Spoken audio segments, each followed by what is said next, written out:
के सोहत कुंडल कान। देखिए, मकराकृति गोपाल कै सोहत कुंडल कान, धर्यो मनो ही धर समरु द्योढ़ी लसत निशान। इसमें भगवान श्री कृष्ण के बारे में बताया गया है कि भगवान श्री कृष्ण अपने कान में मकराकृति का संधि विच्छेद होगा, मकर धन आकृति। मकर धन आकृति का मतलब मकराकृति, मछली की आकृति वाला। कुंडल, सोहत कुंडल कान, मछली के आकार वाला कुंडल श्री कृष्ण के कानों में सुशोभित है। पहली लाइन हो गया। देखिए, मकराकृति गोपाल के, गोपाल माने कृष्ण के कानों में मछली की आकार वाला कुंडल सोहत माने सुशोभित हो रहा है। उसे देखकर बिहारी ने कल्पना किया है। अब सोचिए, जहां पर कल्पना या संभावना किया जाता है उसमें कौन अलंकार होता है? उत्प्रेक्षा अलंकार। और उत्प्रेक्षा का लक्षण है कि इसमें मनो, मनु मानो, जनहु शब्द का प्रयोग होता है। इसमें देखिए, मनो मतलब संभावना या कल्पना किया गया है। देखिए, लिखा है धर्यो मनो हिय मानो समरु माने कामदेव। मानो कामदेव ने श्री कृष्ण के ही माने हृदय पर धर्यो अधिकार कर लिया है, जीत लिया है। ड्योढ़ी माने दरवाजे, कानों रूपी दरवाजे पर। लसत माने सुशोभित हो रहा है, फहरा रहा है। निशान माने झंडा। कामदेव के झंडे पर मछली का आकार बना हुआ है। अच्छा, ये बताइए, हम लोगों के झंडे पर क्या बना हुआ है? चक्र बना है। हमारे राष्ट्रीय तिरंगे झंडे पर अशोक चक्र बना है, जो कि हमें बताता है कि 24 घंटे हमें तैयार रहना चाहिए,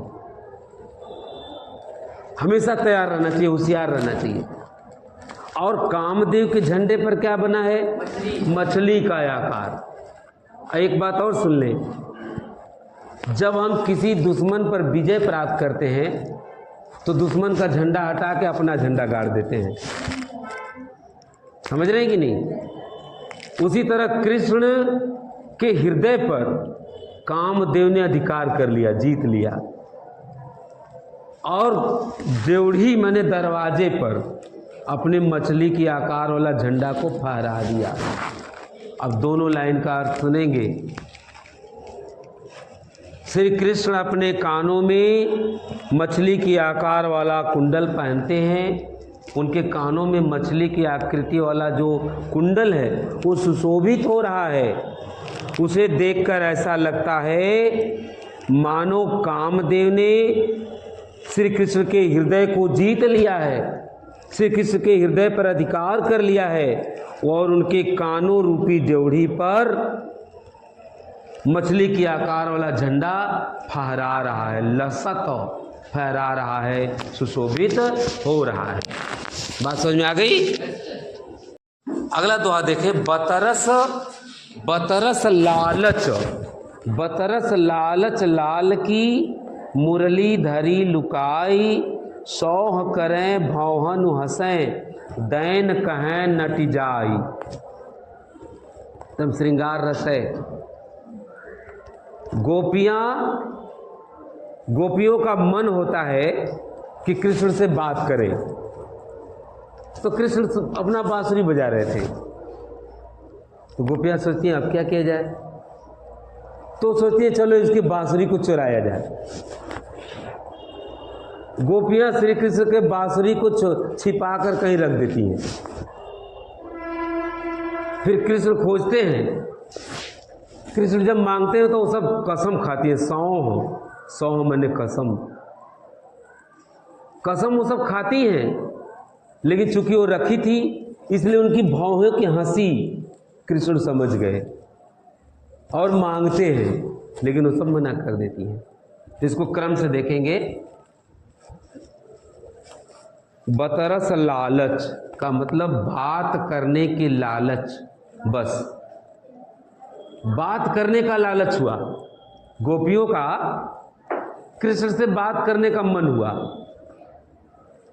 और गोपियां श्री कृष्ण के बांसुरी को, देखिए लिखा है मुरली धरी लुकाई, कृष्ण की बंसी को, बांसुरी को लुकाई माने कहीं छिपा के रख देती है।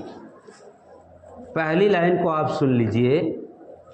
गोपियों का मन कृष्ण से बात करने का हुआ, बात करने के लालच के में वो सब कृष्ण की बांसुरी को कहीं छिपा करके रख देती है।